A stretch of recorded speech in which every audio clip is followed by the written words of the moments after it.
matin. Pierre, vous recevez ce matin Yves Petit-Devoise, directeur du Festival de Pâques de Deauville, organisé jusqu'au 4 mai prochain. Depuis 1997, ce festival est un véritable incubateur de talents de la musique classique. Bonjour Yves Petit-Devoise. Bonjour. Ça fait plus de 20 ans que vous êtes le directeur artistique de ce festival de Pâques qui chaque année est la vitrine de jeunes talents de la musique classique. Alors à la télé, il y a depuis peu aussi une émission où on nous montre de jeunes prodiges, mais on ne sait pas ce qu'ils deviennent après. Tandis que là, on est face à des jeunes de 18, 20, 22 ans qui ont choisi cette voie, qui, il faut le dire, est une niche en 2019. Yves Petit-Devoise, qui écoute de la musique classique aujourd'hui, à part les seniors et, on va dire, quelques personnes très élitistes ? Le public s'est toujours renouvelé, donc les gens qui ont 40 ans, 50 ans dans les salles ont eu 20 ans un jour. Peut-être qu'on accède à la musique classique ou à la culture en général, à la peinture, à la littérature, un peu tard dans la vie. Mais le public, l'âge de raison est à 50 ans, c'est ça ? L'âge de raison entre 40 et 50 ans, donc le public s'est toujours renouvelé. Donc ces gens ont été jeunes, peut-être qu'ils ne venaient pas au concert à 30 ans. Mais en tout cas, nous on a un public très varié, on a 20% de jeunes qui viennent, des étudiants de conservatoire, des gens qui pratiquent la musique en amateur. On n'est pas inquiet du tout, car le public, d'abord nos salles sont pleines, et le public s'est sans cesse renouvelé, et bien plus important qu'il y a 40 ans au concert. Il y a plus de gens qui viennent au concert de musique classique aujourd'hui en proportion par rapport aux années 50, 60, 70 ? L'offre est gigantesque entre tous les orchestres parisiens. Quand vous regardez ce qui se passe certains soirs à Paris à l'échelle de la France, 5 opéras qui jouent, 5 salles de concert, 4 ou 5 orchestres, des récitals de musique de chambre, il y a beaucoup de monde et les salles sont pleines. Regardez la Philharmonie, les salles sont pleines. Donc on va arrêter de dire que c'est une niche ? Oui, je crois que je crois que c'est comme la peinture, la littérature, la culture en général, les gens y accèdent un peu tard, mais en tout cas, quand on regarde le nombre de musiciens qui pratiquent la musique jeune dans les nombreux conservatoires et écoles de musique de France, il y a quand même plusieurs dizaines de milliers de jeunes qui se préparent à devenir des mélomanes et un bon public s'ils ne deviennent pas musiciens. Et pourtant, ces musiciens, on a l'impression qu'ils vivent dans un monde à part, parce qu'on travaille quoi, 6, 8, 10, 12 heures par jour ? Oui. Mais il faut voir ça à l'échelle européenne, parce que les musiciens français comme les autres, ceux qui commencent une carrière, c'est à l'échelle européenne, voire à l'échelle mondiale. Donc tous les jeunes rentrent dans la carrière et ont très vite 20 ou 30 concerts par an, quand ils sont bons, après de nombreux concours.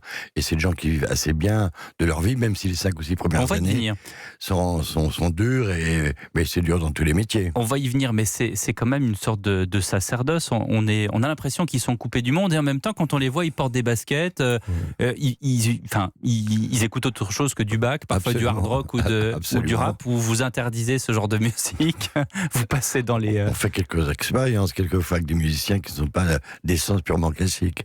On dit toujours que ces carrières, et justement, c'est un peu ce que vous disiez à l'instant, c'est soit très très haut, soit très très bas. Soit on arrive à percer, on fait des concerts dans le monde entier, soit on est un musicien moyen, on gagne à peine le SMIC ou un peu plus dans un conservatoire, et on arrondit ses fins de mois en proposant des cours sur le Bon Coin.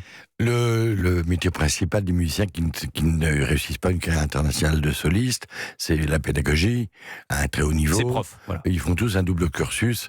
Il y a de nombreux musiciens autour de nous qui ont fait Polytechnique, HEC, Sciences Po, et qui sont lauréats de concours généraux, et qui, après le conservatoire, font de la pédagogie, passent une agrégation de musique, et la vocation principale des musiciens, c'est de rentrer dans les orchestres qui sont très nombreux en France. Les autres font de très belles carrières internationales. Mais on gagne combien ? Pardonnez-moi cette question un peu triviale. Je pense qu'ils gagnent comme des ingénieurs ou comme des médecins. Mais ça veut dire quoi ? Ça veut dire... Mais ça dépend de leur âge et de leur niveau. Ouais. Quand ils rentrent dans la carrière, je pense que des gens comme le Quatuor Ebène, le Quatuor Harrod, c'est des gens qui gagnent comme un cadre supérieur d'entreprise. Donc 20, 25, 30 000 euros par mois. Oui, bien sûr. Et donc c'était très très gros salaire. C'est des gens qui font 80 à 100 concerts par an. Et alors, vous, Yves Petit-Devoise, vous les trouvez où, ces jeunes, aux sorties des conservatoires ? C'est le bouche à oreille, c'est la cooptation. C'est-à-dire que moi je les connais dès l'entrée au conservatoire, et très vite on sait, par nos amis professeurs, qui sont les gens qui sortent du lot. Donc c'est les professeurs dès le plus jeune âge qui vous appellent en disant j'en ai un, il est incroyable. Les jeunes font de nombreuses masterclass.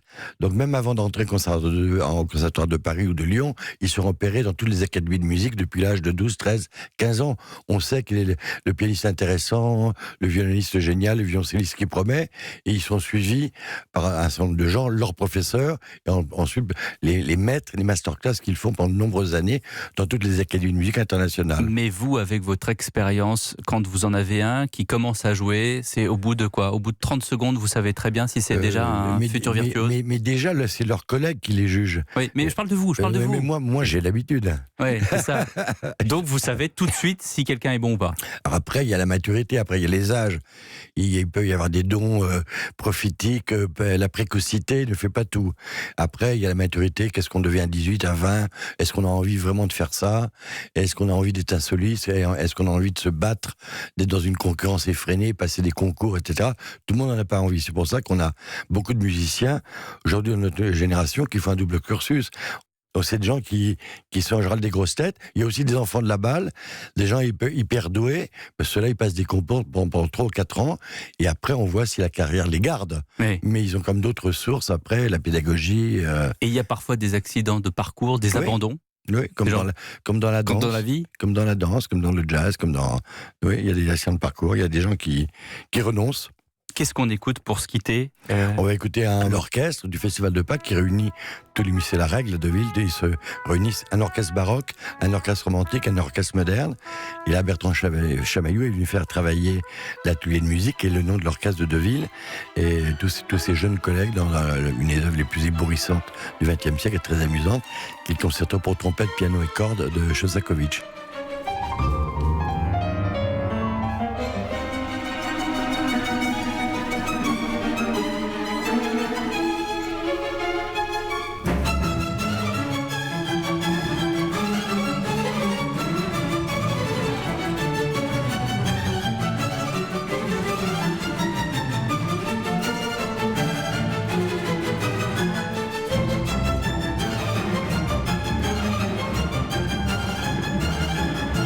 Merci Yves Petit-Devoise. Merci à vous. Et bon festival. Merci beaucoup.